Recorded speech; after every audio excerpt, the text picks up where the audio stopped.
Welcome to our Friday program, This Week in Cannabis News, powered by Dutchie.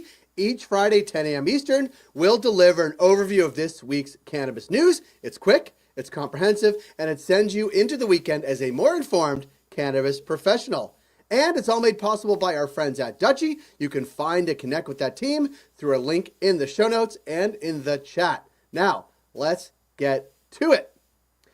Kim Rivers from Trulieve and Ben Kovler from Green Thumb Industries are two of the industry's better known and high-profile CEOs. Both were in the news this week as it's earnings seasons for publicly traded companies. And what was striking to us at Cultivated was just how different Trulieve CEO Kim Rivers and GTI CEO Ben Kovler look at the chances of cannabis reform under the Trump administration. Here's Rivers. We remain optimistic that the Trump administration will work to address inequities for state legal operators, including access to banking, expanded research, and normalized tax rates. Note, she didn't say she's optimistic about legalization at the federal level. And here's Kovler's comments from Wednesday. We've seen things differently from our peers for a long time, and we're not optimistic about changes in D.C. Look at the appointees and look at Kennedy's total 180. So instead, we're going to play offense. We think the people in D.C. are out to lunch. Now, there's more from Rivers and Kovler on cultivated.news.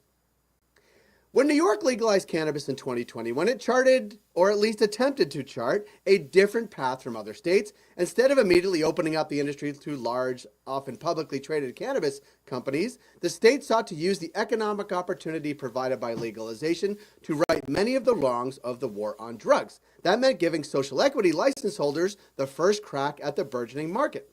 Now, those lofty goals bumped up against economic, political, and legal reality pretty quickly. This week, the New York Times' Ashley Southall unpacked it all in a story called How a Plan for Reparations Became a Debt Trap for Marijuana Retailers. There is a link to that story on cultivated.news, and it is certainly worth a read. To Pennsylvania.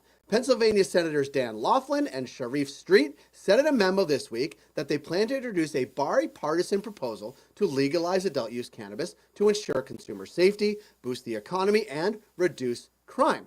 With neighboring states already benefiting from legalization, they say Pennsylvania must act to remain competitive and prevent the loss of tax revenue. Now, language of the bill is available on cultivated.news and a link below, but also this week from Pennsylvania, Governor Josh Shapiro tweeted about cannabis. And we always like to see that. Now, fresh off a win in the Four Nations face-off, Canada received some other good news this week. Cannabis sales figures for December 2024 were an all-time monthly high. Cannabis sales in Canada, which can now be considered a mature market, have been slowing down or heading down for some time. But the recent numbers suggest a bit of resiliency in the Canadian market, with sales in December reaching nearly $500 million, up almost $23 million from the previous December. There's more on that story from cultivated.news. We hope you will check out. And one fun thing from this week. This week, the governor of New Jersey, Phil Murphy, delivered his annual fiscal year 2026 budget address, which is sort of a state of the state for the governor. And at that talk, he recognized the cannabis industry and native Trenton son, Tahir Johnson from Simply Pure. Let's have a listen. We are joined today by one entrepreneur who has helped cultivate our adult use cannabis industry from the ground up. Let's hear it for Tahir Johnson. Tahir, stand up and take a bow.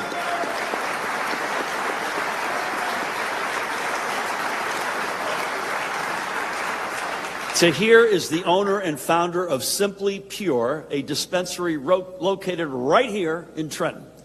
Today, Tahir employs a number of New Jerseyans who, like himself, were unjustly targeted in the war on drugs. And Tahir's story, and the story of this industry more broadly, is a testament to our success in building a stronger and fairer New Jersey. Keep up the good work, man. Thank you, Governor Murphy, for recognizing the cannabis industry, and thank you and shout out to Tahir Johnson from Simply Pure for getting the shout out from the governor. And that's it for this week in Cannabis News, powered by Dutchie. But we want you to follow us on LinkedIn because we have a series of webinars coming up that we think you'll be interested in. On Thursday next week, we'll be hosting Choosing the Right Cannabis Banking Partner, which is made possible by our friends at Shield Compliance. That's at noon Eastern. The Thursday after that, we'll be launching our second webinar with Joe Rossi, now with Modern Advocacy, titled Expert Insight on New York's Cannabis Licensing Deals.